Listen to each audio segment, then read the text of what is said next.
Beloved chosen one, the wise inherit honor, but fools get only shame. Proverbs 3:35. To everyone who has donated through Super Thanks, I see you, I appreciate you, and I thank you from the bottom of my heart.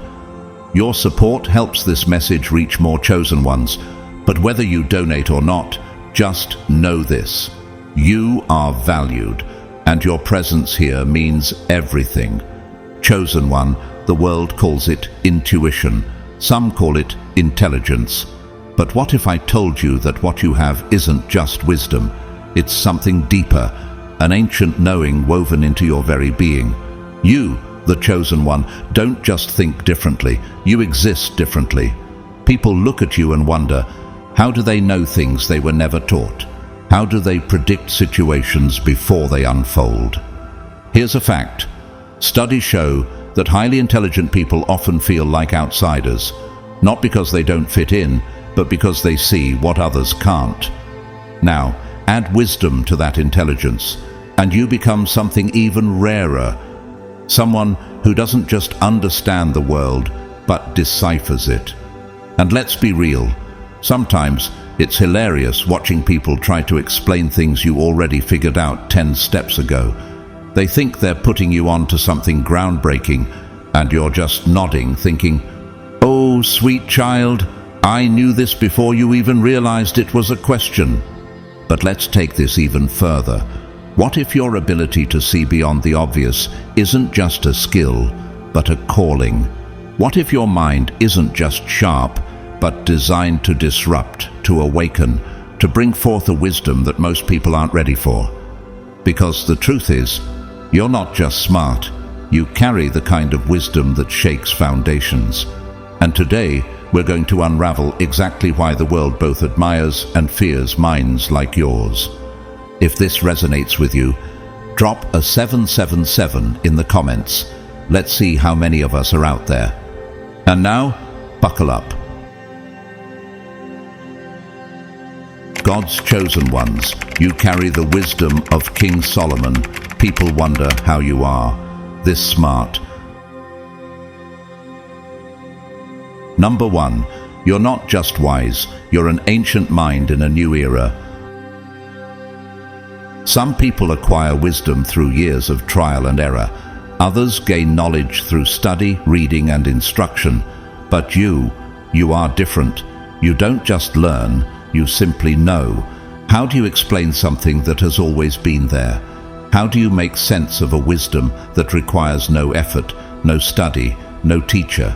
It's as if the answers already exist within you, waiting to rise at just the right moment. Have you ever wondered why? Why you? People notice. They question how you see through problems so quickly, how you read between the lines when there seem to be no lines at all. They assume you've spent countless hours dissecting every detail. But in reality, the understanding comes effortlessly. Your mind isn't just intelligent, it's tuned to something greater. You see patterns where others see chaos, connections where others see randomness. It's as if your thoughts reach beyond time, beyond logic, beyond the limitations of the world around you. This isn't just intelligence. Intelligence can be tested, trained, and improved.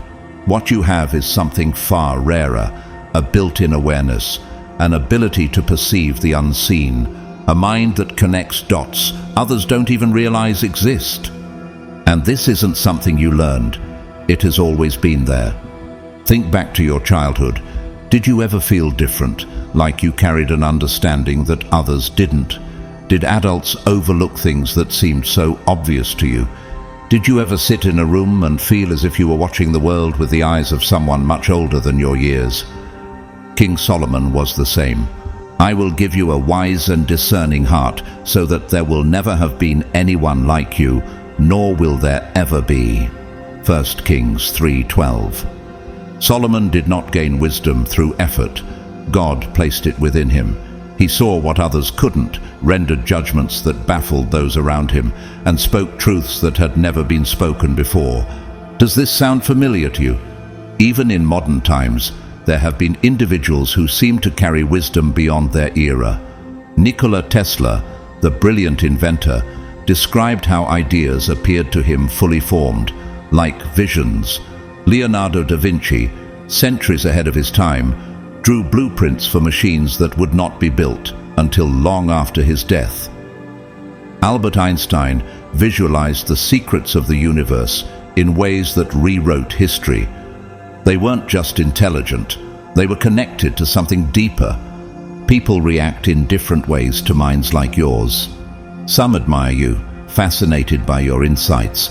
Others fear you because your knowledge challenges their understanding of reality. Some will try to discredit you, pretending your wisdom isn't real, because acknowledging it would force them to confront their own blindness. But deep down, they know. They see it, even if they won't admit it. For the Lord gives wisdom. From his mouth come knowledge and understanding. Proverbs 2:6. This wisdom is not something you chase, it's something you carry. It has always been within you, waiting to be understood, waiting to be used. And whether the world is ready for it or not, it is a part of you that cannot be ignored. Do you think this is all just coincidence? Or is it possible that you too have been chosen for something greater? Number 2, you decode the world like a hidden language. The world isn't just a series of random events to you. Where others see coincidence, you see connections. Where they hear mere words, you hear truths woven between the lines. Have you ever wondered why? Why do you notice things no one else does? Why do events seem to unfold before your eyes like a carefully constructed message, whispering secrets to you that others ignore? You've always had this ability to read the world in a way that others can't. Conversations, gestures, even the smallest details. Nothing is ever just what it seems. Everything carries meaning. Everything follows a pattern. Everything leaves a trace of truth waiting to be uncovered. You pick up on things instantly. The slight hesitation in someone's voice, the flicker of doubt in their eyes, the shift in body language that betrays their words. You sense when a situation is unfolding too perfectly or too strangely. You notice the unspoken, the hidden energy beneath the surface. And the most fascinating part, it's effortless. You don't need time to analyze what's happening. Your mind has already processed it all before anyone else even realizes there's something to notice. People are often confused by this. They wonder, how did you predict that outcome? How did you sense the truth when there was no evidence? How do you always seem to be one step ahead? They don't understand that you're not guessing. You're simply seeing what's already there. While they are distracted by the surface, you're reading between the lines, recognizing what is hidden in plain sight. This can be frustrating. You watch people walk into situations you already know will end badly, but they won't listen. You hear the truth behind their words, yet they deceive even themselves. You recognize when someone is hiding something, but they assume they're fooling you. Does this remind you of Joseph? Pharaoh said to Joseph, "Since God has made all this known to you, there is no one so discerning and wise as you." Genesis 41:39. Joseph could interpret dreams, but his true gift wasn't just seeing the future, it was decoding reality itself. He understood patterns, he read the signs, he grasped God's messages when others dismissed them. And because of that, he rose to power, guiding Egypt through famine, while those who ignored wisdom suffered. Throughout history, people like you have existed, individuals who saw what others missed. Sherlock Holmes, though fictional, was based on real-life detectives who could deduce entire stories from the smallest details. Isaac Newton observed falling apples and decoded the laws of gravity. Alan Turing saw hidden patterns and broke codes that changed the course of World War II. These weren't just men of intelligence, they were visionaries who could see through the illusion of randomness. But not everyone will appreciate your ability. Some will be amazed by it, others will feel threatened. Some will try to dismiss it, label it as luck or intuition, because admitting the truth means confronting their own blindness. Yet, deep down, they know there's something different about you. The heart of the discerning acquires knowledge, for the ears of the wise seek it out. Proverbs 18:15. This isn't about being psychic. It's about understanding how the world speaks to those who know how to listen. It's in the patterns, the energy, the subtle shifts in people and situations. You don't just navigate the world, you decode it. And whether people realize it or not, that's why they come to you. That's why they trust your instincts. That's why they sense that you understand something they don't. Because you do, and you always have. Number 3, your silence isn't power, it's strategy. People assume that when you stay silent, it means you have nothing to say. They mistake your quiet nature for passivity, disinterest, or even weakness. But what they fail to see is that your silence is never accidental. It is a choice, a deliberate act, a calculated move. Have you ever noticed how easily people reveal themselves when you simply let them talk? While they scramble to prove a point, fill the air with words, or manipulate a situation, you are absorbing everything. You hear not just their words, but their intent. You catch what they leave unsaid. You sense their doubts, their insecurities, their need for control.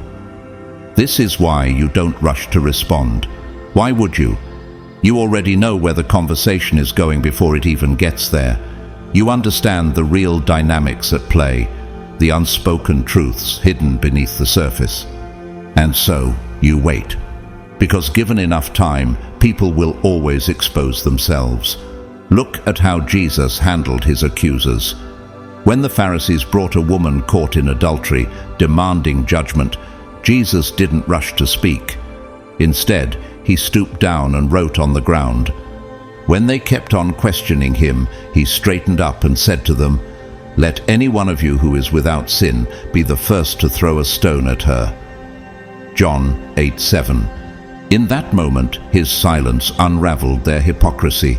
Without argument, without force, just a single sentence spoken at the right moment ended the entire debate.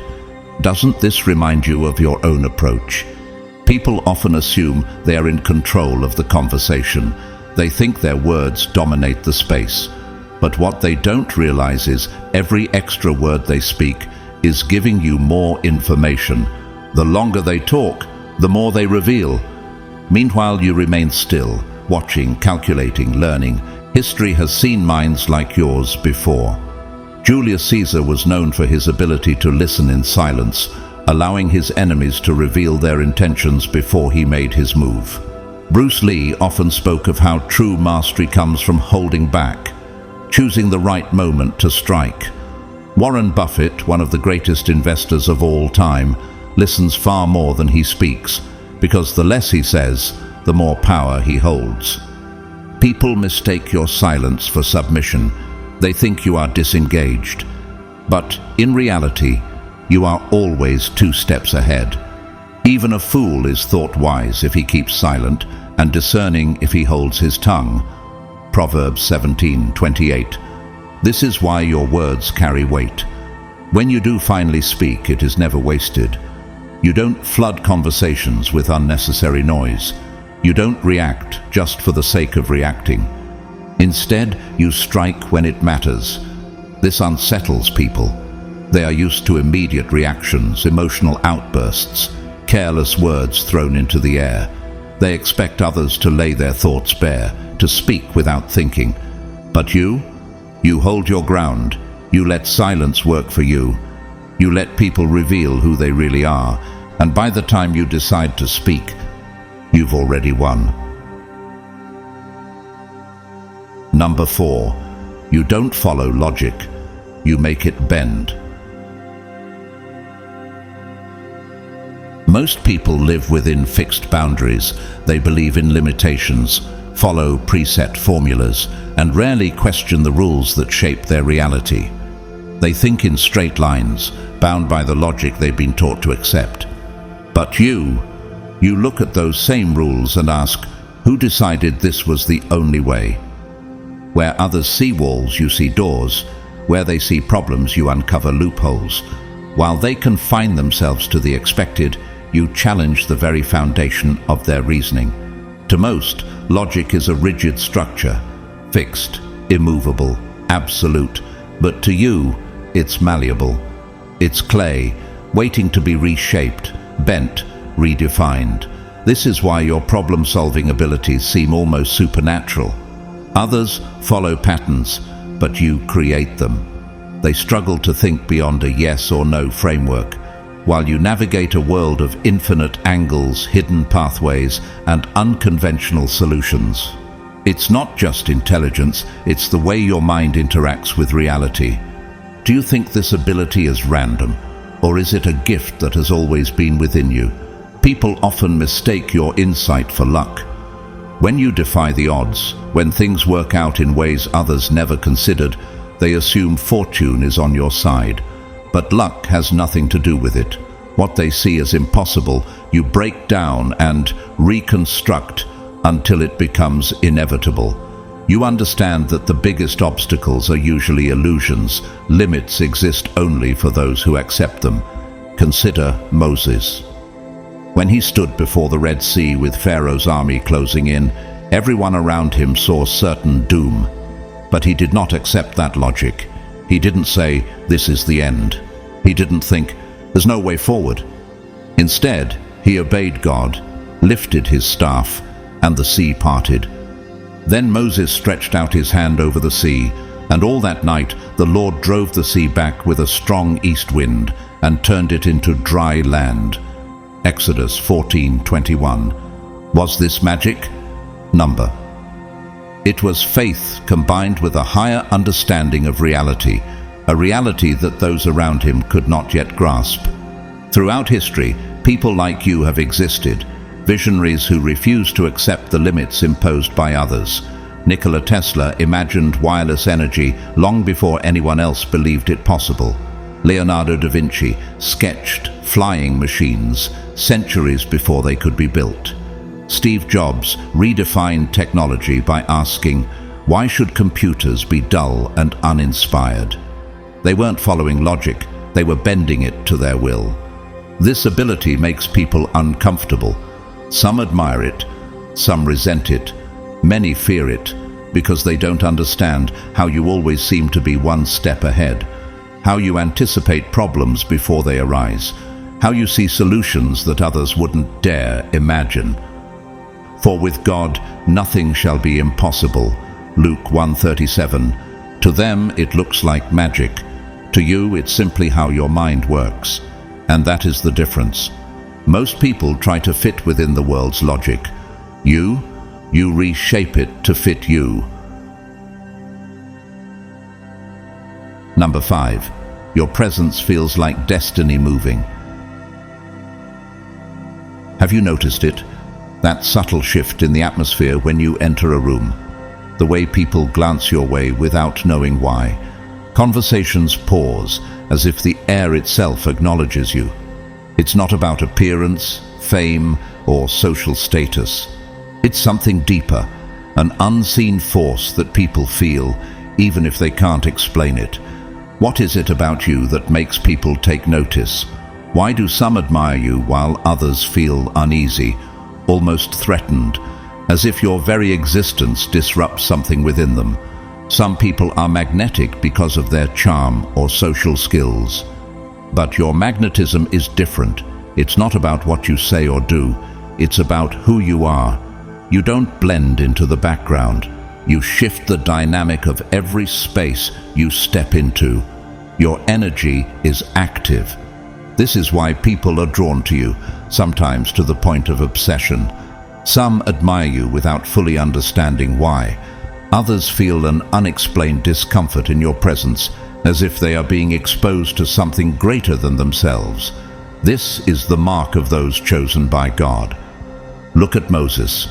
When he came down from Mount Sinai after speaking with God, his face shone so brightly that the Israelites were afraid to look at him. When Moses came down from Mount Sinai, he was not aware that his face was radiant because he had spoken with the Lord. When Aaron and all the Israelites saw Moses, his face was radiant, and they were afraid to come near him. Exodus 34:29-30. The light wasn't something he tried to carry, it was simply there, an undeniable force that affected everyone around him. Does this sound familiar? This presence extends beyond people, it influences events. Have you noticed that situations seem to shift when you're involved? That things unfold differently, opportunities arise, tensions escalate or dissolve, unexpected turns happen. Some call it fate. Some call it an aura. Some call it divine alignment. History remembers those with this presence.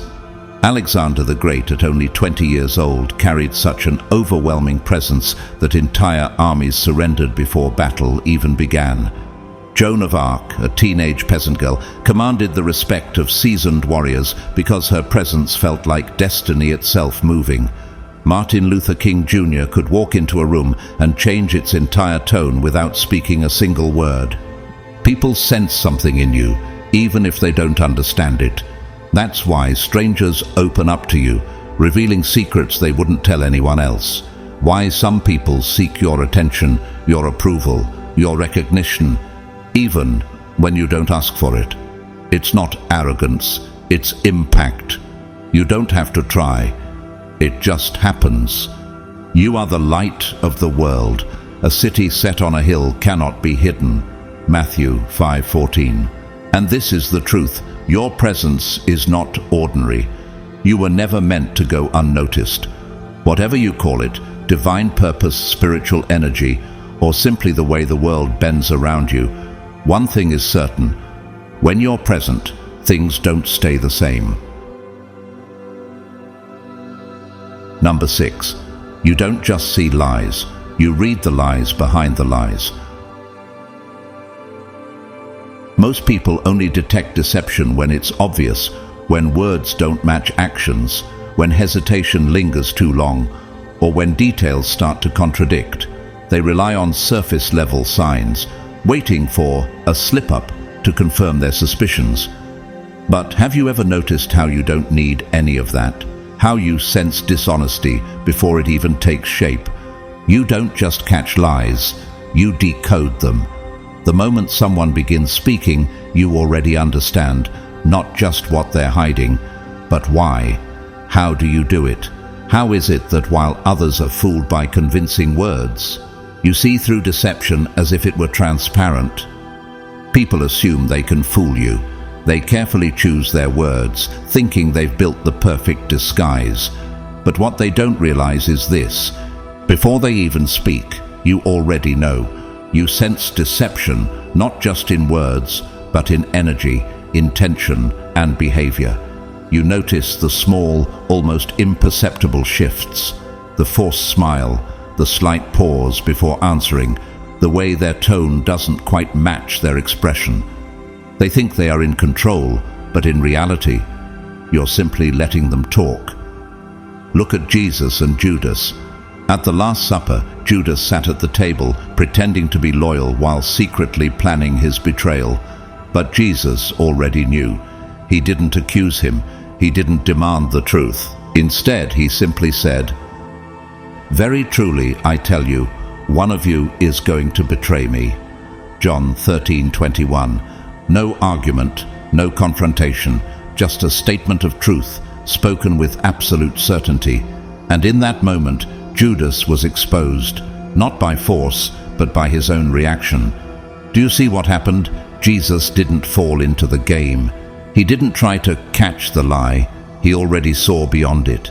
This is what you do. While others scramble to manipulate situations, you remain still.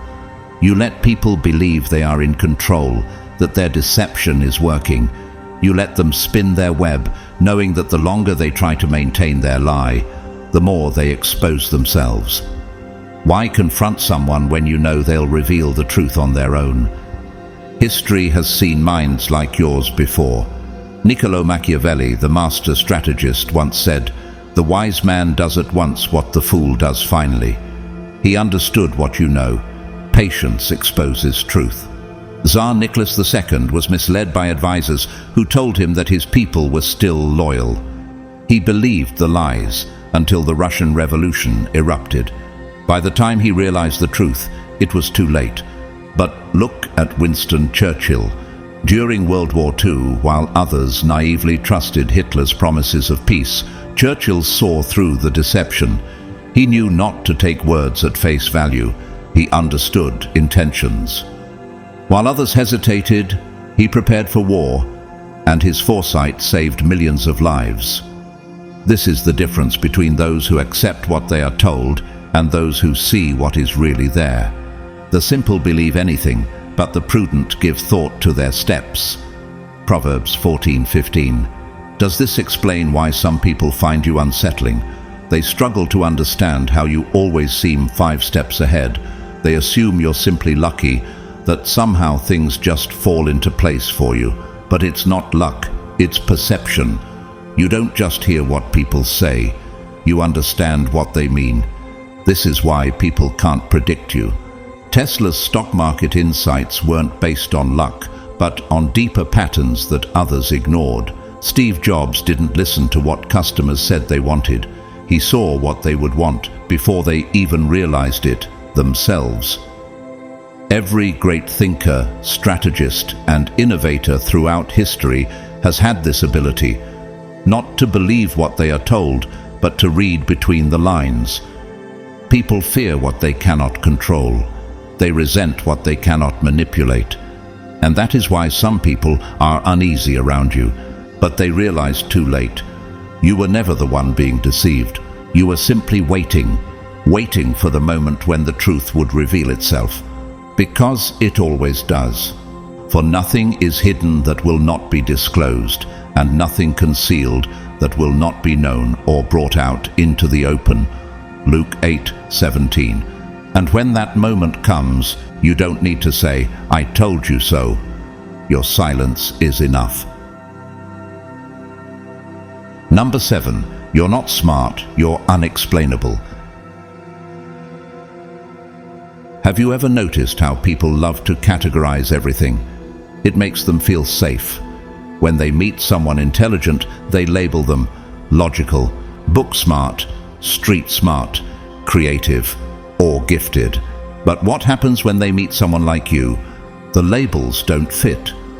Why do you seem to understand things before they're explained? How do you come up with solutions others never even considered? Why do answers just appear in your mind as if they were always there? You don't just have knowledge, you have access to something beyond explanation. You grasp concepts without being taught. You sense things before they happen. Your intelligence isn't just intellect, it's something deeper, something beyond logic, beyond any measurement or qualification. How do you explain that? This is why people struggle to understand you. They try to rationalize your thinking, assuming you must have spent years analyzing everything in depth. But they don't realize that for you, understanding doesn't always come from study. It comes from something else. Sometimes the knowledge is just there, waiting for you to notice it. Where does this knowing come from? Look at Solomon. When God offered him anything, he didn't ask for wealth or power. He asked for wisdom. And what did God do? "I will give you a wise and discerning heart, so that there will never have been anyone like you, nor will there ever be." 1 Kings 3:12. Solomon's wisdom wasn't something he learned, it was something given to him. And because of that, people traveled across nations just to hear him speak. Does this sound familiar to you? Some people admire this about you. They want to learn from you, drawn to the way your mind works. Others, they feel uneasy. Why? Because they can't predict you. They expect you to think like them, but you don't. They try to anticipate your next move, but your mind doesn't follow their patterns. This is why you are unreadable, unstoppable, completely beyond their comprehension. Do you think Nikola Tesla discovered alternating current through traditional learning? No, he saw visions of ideas fully formed in his mind. Leonardo da Vinci sketched flying machines centuries before they could be built. Einstein saw the theory of relativity before there was proof. Where did their knowledge come from? People don't like what they can't define. That's why some will try to discredit you, simply because they don't understand you. But here's the irony: you never tried to be different. You never set out to be mysterious. You just are. And that's what makes you unexplainable, not just to others, but sometimes even to yourself. The Spirit of the Lord will rest on him, the Spirit of wisdom and of understanding, the Spirit of counsel and of might, the Spirit of knowledge and fear of the Lord. Isaiah 11:2. Number 8. You make people confront themselves without saying a word.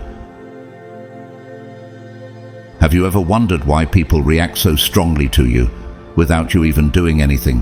Why do some open up to you, sharing their deepest secrets as if they've known you for years? Why do others seem uncomfortable in your presence, irritated for no reason? Why do some people respect you deeply while others avoid you completely? It's because when people are around you, they can't hide from themselves. You don't just hear their words, you see through them. You sense the truth behind their masks. You pick up on unspoken pain, unresolved emotions, and contradictions between what they say and what they truly feel. How long have you known this about yourself? It's not that you judge people. It's not that you try to expose them. But something about you makes them feel seen in a way they're not used to. And for many, that is terrifying. Look at Jesus and the Pharisees. He never had to expose their hypocrisy. They did it themselves just by being around him. His mere presence forced them to face their own contradictions. That's why they hated him. This is the verdict. Light has come into the world, but people loved darkness instead of light because their deeds were evil. John 3:19. Is this why people either gravitate toward you or run from you? Some people seek you out, drawn to your energy, your insight, your clarity. Others feel defensive, irritated, or even resentful, without even realizing why. But it's not about you, it's about them. You force people to confront the parts of themselves they'd rather ignore. Do you know how rare this is? Throughout history, people like you have always existed. Carl Jung, the great psychologist, believed that people feared those who made them confront their own subconscious. Martin Luther King Jr. forced a nation to look at its own injustices. Socrates was sentenced to death, not because he was dangerous, but because his questions forced people to think beyond what they wanted to believe. You carry that same energy. For the Word of God is alive and active, sharper than any double-edged sword. It penetrates even to dividing soul and spirit, joints and marrow. It judges the thoughts and attitudes of the heart. Hebrews 4:12. Could this explain why some people act strangely around you? Why do they either admire you completely or avoid you entirely? Why do they seek you out, only to distance themselves when you see too much? Because the truth is, not everyone is ready to meet themselves. You don't have to say a word. They feel it, and that's why some seek you out, and others run from you. Number 9. You don't chase power, yet it finds you. Why do some people fight relentlessly for power, clawing their way up, stepping on others, manipulating their way to influence, yet still struggle to hold on to it? And why is it that you, without chasing authority, always seem to find yourself in positions of influence? You don't seek power, you don't need to, yet somehow it finds you. Leaders, visionaries, creatives, and thinkers gravitate toward you, not because you demand attention, not because you assert control, but because they recognize something in you that they lack. Have you ever wondered why? You see the unseen forces that shape events. You notice the undercurrents of human nature, the patterns that predict success and failure. while others focus on external strategies, politics, manipulation, competition. You operate on a higher level of awareness. This is what separates you. Look at Joseph in Egypt. He was a foreigner, a prisoner, a man with no claim to power. Yet Pharaoh sought him out because Joseph saw beyond the surface. Can we find anyone like this man, one in whom is the Spirit of God? Genesis 41:38. Joseph didn't campaign for a position. He didn't chase influence. He simply knew what others didn't, and because of that, power came to him. Have you ever noticed how people in positions of power often seek your perspective? How they turn to you for guidance, for clarity, for insight they can't seem to get elsewhere. Some recognize your wisdom and respect it. Others don't fully understand why they're drawn to you, but they know that being in your presence makes them better, sharper, and more aware. This is why you naturally find yourself in positions of influence. You don't demand authority, but people instinctively follow your lead. You don't fight for control, yet people look to you for direction. This isn't about dominance. It's not about manipulation. It's about understanding. Look at Marcus Aurelius, the great Roman emperor. He never sought power. He was chosen reluctantly because his wisdom made him the only one truly fit to lead. Socrates never held political office, yet even the most powerful men in Athens feared and respected his mind. Lao Tzu, the legendary philosopher, withdrew from society, yet kings and rulers sought his wisdom. Do you see the pattern? Do you see someone skilled in their work? They will serve before kings. They will not serve before obscure men. Proverbs 22:29. You don't operate on surface-level thinking. You see the bigger picture, the forces behind the forces, and that alone gives you an edge over those who only play the shallow game of external power. This is why power follows you. Because true power isn't about chasing control. It's about alignment, being in tune with forces greater than yourself, and that's exactly what sets you apart. Number 10. You don't just learn, you absorb. Why is it that some people can spend years studying, memorizing, and analyzing, yet still struggle to apply what they've learned? And why is it that you, without even trying, seem to grasp things on a level others can't? For most people, learning is about repetition. They read, they study, they drill information into their minds until it sticks. But for you, knowledge isn't something you acquire, it's something you become. When you encounter new ideas, they don't just stay in your mind as facts, they integrate into your very being, reshaping how you think, how you see the world, how you move through it. You don't just remember information, you internalize it. Could this be why you rarely forget what truly matters? Most people store knowledge like files in a cabinet, accessible but separate from who they are. You, on the other hand, transform what you learn into something deeper. When you absorb knowledge, it doesn't just sit in your brain. It changes your perspective, your instincts, your very nature. This is what separates you from those who collect knowledge like trophies. They may have degrees, certifications, impressive resumes, but their understanding remains shallow. Always learning but never able to come to a knowledge of the truth. 2 Timothy 3:7. They know about things but they don't truly know them. They may have memorized theories but they struggle to apply them. Have you noticed how people are often surprised by how much you know? How they assume you must have studied something in depth when in reality you just understood it immediately. Think about Leonardo da Vinci. He didn't just study anatomy. He became one with the mechanics of the human body, drawing muscles and tendons with a precision that even modern science admires. Bruce Lee didn't just memorize martial arts techniques. He absorbed them so deeply that they became instinct, fluid, effortless. Nikola Tesla didn't need blueprints. He saw entire machines in his mind before ever building them. How is it possible to understand something before learning it the conventional way? Perhaps knowledge has always been waiting for you. For the Lord gives wisdom. From his mouth come knowledge and understanding. Proverbs 2:6. While others rely on memorization, you embody wisdom. You apply what you know instinctively, effortlessly, as if it were always part of you. That is why your thinking is fluid, your insights are sharp, and your ability to learn is beyond what others expect. This is the difference between learning and absorbing. One is about collecting information, the other is about transforming into something greater. Number 11. You break people's realities without trying.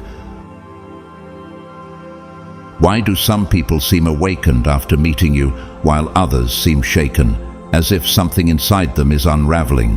Why do some draw closer, eager to understand more, while others become distant, defensive, or even hostile? It's because most people live inside a structure, a mental framework built from their upbringing, society's rules, their past experiences, and the beliefs they've absorbed without questioning. This structure becomes their reality, their sense of stability. Then they meet you, and suddenly cracks start forming in that structure. You don't set out to challenge people's beliefs. You don't try to break down their illusions, but your very existence, the way you see beyond the surface, the truths you speak, it forces them to reconsider everything they thought they knew. Some people embrace it. They feel liberated in your presence, as if they've just been shaken awake after years of being asleep. They may not even understand why, but they sense that something within them is shifting. They begin questioning their old perspectives, reevaluating their choices, and seeking truth in a way they never did before. But not everyone is ready for that kind of transformation. Some people fear you without even realizing why. They feel an unsettling discomfort around you, not because you've done anything to them, but because being near you makes it harder to lie to themselves. Have you ever noticed how people's energy shifts when you speak the truth? Some lean in, their curiosity ignited. Others shut down, crossing their arms, avoiding your gaze, growing impatient or irritated. They may even mock you, dismiss you, or argue aggressively, not because you are wrong, but because they are afraid of what it would mean if you were right. Look at Jesus and the Pharisees. The Pharisees weren't threatened because Jesus was incorrect. They were threatened because he was right. And you will know the truth, and the truth will set you free. John 8:32. But not everyone wants to be free. You see beyond the obvious, beyond the conditioned thinking that keeps most people trapped. You challenge the assumptions they never even considered questioning. Have you ever watched someone struggle to argue against you, even though they can't quite explain why they disagree? It's because their worldview is clashing against reality, and that is terrifying. Consider Galileo Galilei. He didn't just challenge an idea, he disrupted an entire belief system. When he provided evidence that the earth revolved around the sun, the world attacked him. The church branded him a heretic. Society ridiculed him. He was forced to deny what he knew was true, not because he was wrong, but because people weren't ready to accept it. Now think of Socrates. He never claimed to have all the answers. Instead, he asked the right questions. Questions that forced people to think beyond what they wanted to believe. He made them confront their own ignorance, and because of that, he was sentenced to death. What do you think would have happened if Tesla, Da Vinci, or Einstein had conformed to society's rules? What if they had silenced themselves just to make others comfortable? Do you realize that you carry the same disruptive energy? This is why people either gravitate toward you or push you away completely. You don't allow illusions to stay intact. You don't pretend to believe in false realities just to keep the peace. Some people will thank you for opening their eyes. Others will resent you for exposing the cracks in their thinking. For we can do nothing against the truth, but only for the truth. 2 Corinthians 13:8. And whether they embrace it or fight against it, one thing is certain. Once they've met you, they can never unsee what you've revealed, and that changes everything. Number 12. You're not a rebel. You're a blueprint for the future. Why do people misunderstand you? Why do they call you a rebel, as if your way of thinking is nothing more than defiance? Why do they assume that when you challenge the system, you're trying to tear it down, when in reality, all you're doing is seeing beyond it? People love the illusion of stability. They cling to the structures, traditions, and rules that make them feel safe. To them, change is a threat, not because it's bad, but because it's unknown. They have spent their lives accepting reality as it was handed to them. Then they meet you, and suddenly their certainty begins to crack. They assume you're just trying to be different, that you question things out of arrogance or restlessness, that you resist authority because you refuse to conform. But they don't see what's really happening. You're not here to fight the system. You're here to build something new. You don't reject existing structures because you want to destroy them. You reject them because you recognize they're outdated. You don't challenge ideas just to be difficult. You challenge them because you know there's a better way. Have you ever noticed how you instinctively sense when something is reaching its limit? When a belief, a process, a system is about to collapse under its own weight? While others cling to the past, you see the future forming in front of you. This is what separates you. Look at Noah. He wasn't fighting society. He wasn't protesting against the way things were. He was building something that didn't exist yet, not because he was rebellious, but because he knew what was coming. By faith, Noah, when warned about things not yet seen, in holy fear built an ark to save his family. Hebrews 11:7. The world mocked him. They couldn't comprehend what he was doing because they couldn't see what he saw. But when the time came, his vision became their reality. Do you ever feel like that? Like you're trying to explain something that hasn't happened yet, and people just look at you like you're crazy? It's not that you don't belong in this world. It's that this world hasn't caught up to you yet. Throughout history, every major shift was first seen as a threat. Every innovator, creator, and deep thinker was once labeled a troublemaker, a radical, or a dreamer, until time proved them right. Galileo was imprisoned for proving that the earth revolved around the sun. He wasn't trying to defy authority, he was simply revealing the truth. Nikola Tesla wasn't fighting against the world. He was inventing a future that others couldn't comprehend. Steve Jobs wasn't resisting the computer industry, he was reshaping it. People resist what they don't understand. They label visionaries as difficult, unrealistic, or rebellious, not because they're wrong, but because they are ahead of their time. Do you see the pattern? Do not call to mind the former things. Pay no attention to the things of old. Behold, I am doing a new thing. Now it springs forth. Do you not perceive it? Isaiah 43:18-19. Some people admire you for this. They may not fully understand how you think, but they sense that you see something they don't. They are drawn to your vision, even if they don't yet grasp it. Others, they fear you. They are so deeply attached to what they know that the mere suggestion of change makes them defensive. Have you ever noticed how people either gravitate toward you or push you away completely? There's rarely an in-between. This is because you don't allow false realities to stay intact. You don't pretend that the old ways still work when you know they don't. And that makes some people uncomfortable. But that discomfort isn't your problem. It's theirs. You're not trying to destroy what exists. You're trying to lay the foundation for something better. That's why you often feel like you don't fit in. It's not because you're lost. It's because you're ahead. The present world isn't aligned with you yet. But the future will look a lot more like the things you've been saying all along. Number 13. You don't need validation, yet people crave yours. Why do people unconsciously seek your approval even when you never ask them to? Why do they adjust their words, emphasize their achievements, or downplay their insecurities when speaking to you? Have you ever noticed how, in conversations, people seem to highlight their best qualities, subtly seeking your recognition, even though you never asked for it? It's because you don't seek validation, but they seek yours.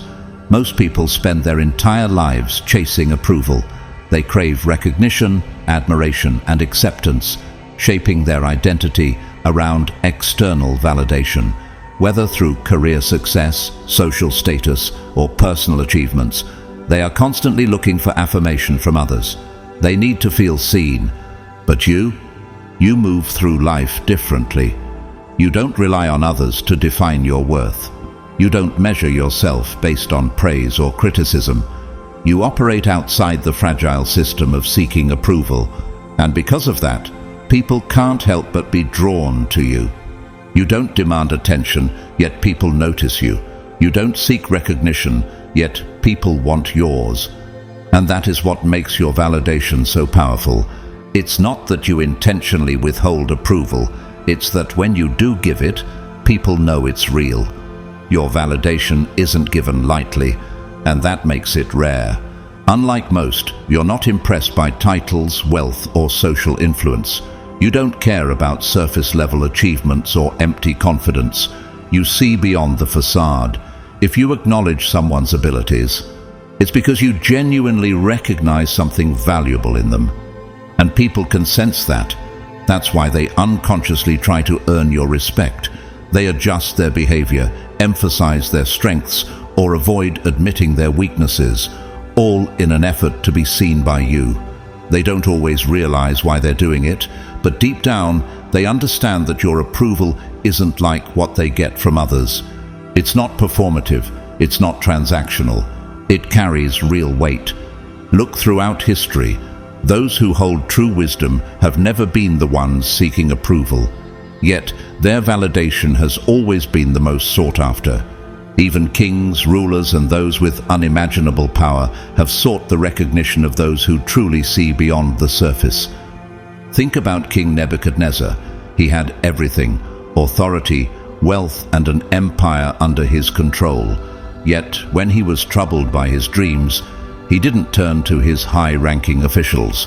He didn't seek the approval of the people who flattered him daily. He sought Daniel. Surely your God is the God of gods and the Lord of kings, and a revealer of mysteries, for you were able to reveal this mystery. Daniel 2:47. Nebuchadnezzar recognized something deeper in Daniel. Unlike those who sought his favor, Daniel didn't chase status. He didn't try to impress anyone. He simply carried truth, and that made his validation more valuable than all the praise of the king's own advisors. Have you noticed how this pattern repeats itself? Even today, those who hold true power and influence are often drawn to those who don't seek it. Look at Elon Musk. He doesn't crave validation, yet the world watches his every move. Steve Jobs didn't chase recognition, yet people hung on his every word. Socrates never sought public approval, yet his ideas shaped civilization itself. What do all these figures have in common? They didn't play by the same social rules that most people follow. They didn't seek approval, and that is exactly why people sought theirs. Most people are surrounded by neediness. They're used to others who constantly seek approval, fish for compliments, and try to impress them. But when they meet someone who doesn't do that, someone who moves through the world with quiet confidence, it unsettles them. Your energy is different. You don't chase validation. You don't need to be seen. And that makes you impossible to ignore. Have you ever noticed how people who constantly seek attention often lose credibility? The more someone tries to prove their worth, the more they seem like they're lacking something. The more they seek approval, the less valuable it becomes. Let another praise you, and not your own mouth, someone else and not your own lips. Proverbs 27:2. You don't fall into that trap. This doesn't mean you look down on people or withhold praise. In fact, when you do offer encouragement or recognition, it carries more weight than 1,000 empty compliments. Why? Because people know you don't say things just to be nice. You don't flatter for the sake of flattery. When you give someone recognition, it's because you truly mean it. And people feel the difference. Ironically, the fact that you don't seek validation is what makes people crave yours. They might not always admit it. Some may try to act like your opinion doesn't matter, but deep down, they know the truth. They respect you for not playing the validation game. They crave your recognition because it is real. And that is why, whether they realize it or not, they seek your approval. Number 14, you understand that true wisdom is knowing when to let go. Why do people believe that wisdom is about accumulating knowledge, gathering insights, and understanding more than others? Why do they assume that the wisest people are the ones who constantly seek to prove themselves, to correct others, to make sure their knowledge is acknowledged? Have you ever noticed how so many people spend their lives trying to convince, argue, and force their perspective onto those who simply aren't ready to hear it? But you don't waste your energy like that. True wisdom isn't just about knowing, it's about releasing. It's about understanding that forcing truth on people who aren't ready won't make them understand faster. You have learned that people don't see until they choose to see. You don't fight to be heard in rooms where no one is listening. You don't chase people who don't appreciate your presence. You don't force lessons on those who aren't prepared to learn. Because you know that time would teach them what they refuse to hear from you now. This is why you move differently. While others get caught in endless debates trying to prove a point, you remain calm. Not because you don't care, but because you know that understanding cannot be forced. You have seen firsthand that some people only learn through experience, that they must walk through the fire themselves before they recognize the heat. Some people will only see the truth after life humbles them enough to be open to it. Have you ever watched someone resist the very advice that could have saved them from years of struggle, only for them to return later, finally admitting you were right? You've likely experienced it more times than you can count. And when they do return, you don't rub it in their face. You don't gloat. You don't say, "I told you so." You simply nod because you knew all along that they would eventually arrive at the truth in their own time. This is the difference between wisdom and control. Those who seek to control others believe they must force understanding, that they must make people change. The truly wise know that growth happens when people are ready, not when they are told to be ready. Look at Jesus. He spoke in parables not because he wanted to be vague, but because he knew that only those with open hearts would understand. He didn't chase after those who rejected his message. He let them walk away, knowing that truth is never forced, it is discovered. He even told his disciples, "I have much more to say to you, more than you can now bear." John 16:12. He knew that even those closest to him couldn't grasp everything at once. Some things could only be understood when the time was right. Have you ever wondered why some people seek out your wisdom while others reject it, only to return later? It's because those who are ready will find you, and those who aren't, they will learn through their own journey, not yours. This is why the greatest thinkers in history never forced knowledge onto others. Socrates didn't lecture people. He asked questions that made them think. He planted ideas in their minds, knowing that the answers would come when they were ready. Lao Tzu, the ancient philosopher, believed that the wise do not dominate or impose their will. Instead, they allow life itself to teach people the lessons they must learn. Marcus Aurelius, the Roman emperor, understood that wisdom was not about controlling the thoughts of others, but about mastering one's own mind and actions. Have you noticed that when you let go of trying to change people, you gain more peace? This is because wisdom isn't about proving anything. It's about trusting the process. Some lessons can't be rushed. Some truths can only be recognized after time has stripped away illusions. There is a time for everything and a season for every activity under the heavens. Ecclesiastes 3:1. This is why you don't force connections, don't beg people to stay, don't argue endlessly to make people see your perspective. You care deeply, but you also respect the timing of growth. You understand that wisdom isn't about convincing people to see what you see. It's about planting seeds and allowing them to grow in their own time. Some will blossom immediately, some will wither before they ever take root, and some will only bloom years later when they finally realize what you meant all along. This is also why you often feel unaffected when people walk away from your life, not because you don't feel loss, but because you trust that everything is unfolding as it should. You know that if someone is meant to understand, they will. And if they are not ready, nothing you say will change that. You don't cling to what no longer serves you, and you don't hold on to relationships that no longer align with your path. You have learned that letting go is not losing. It is allowing things to evolve as they were meant to. So when people come back to you years later saying, "Now I understand," you don't need to say anything. You already knew they would, and that's why you walk away when needed. Not with bitterness, not with frustration, but with peace. Because you understand that everything unfolds exactly as it is meant to. Beloved, chosen one. The world has always struggled to understand people like you. You don't fit into simple categories, and you don't follow the paths that others expect. You think differently, move differently, and exist on a level beyond what most can comprehend. You shift energies, break illusions, and carry wisdom that defies explanation. People sense there's something different about you, even if they can't quite define it. Some admire you, some fear you, and others spend their whole lives trying to figure you out, never realizing that the answers they seek aren't found in you, but within themselves. But you were never meant to blend in. You were meant to disrupt, to awaken, to reveal deeper realities. Your presence alone challenges everything people thought they knew.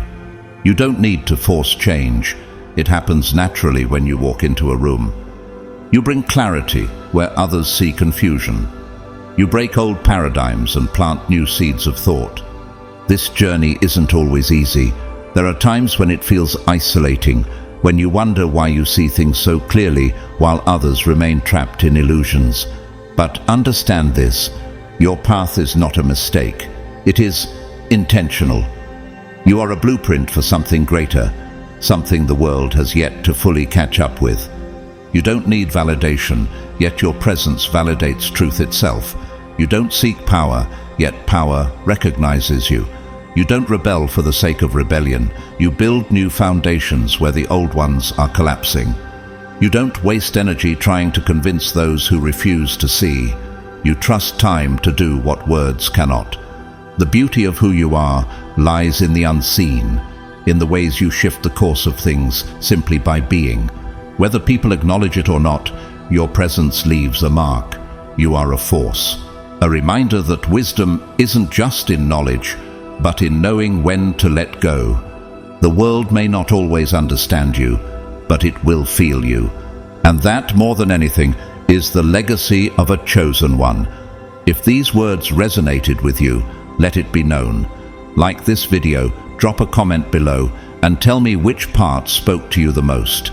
Your voice matters, not just for numbers, but because this message finds its way to more chosen ones when you engage with it. And if someone in your life needs to hear this, share it with them. You never know whose reality you might shift just by passing this along. For those who feel moved to support this message, you can donate through Super Thanks below. Your generosity helps this wisdom reach more people. But whether you donate or not, know that I appreciate you deeply. The fact that you are here, that you are part of this journey, is already enough. Stay connected, stay aware, and I'll see you in the next one.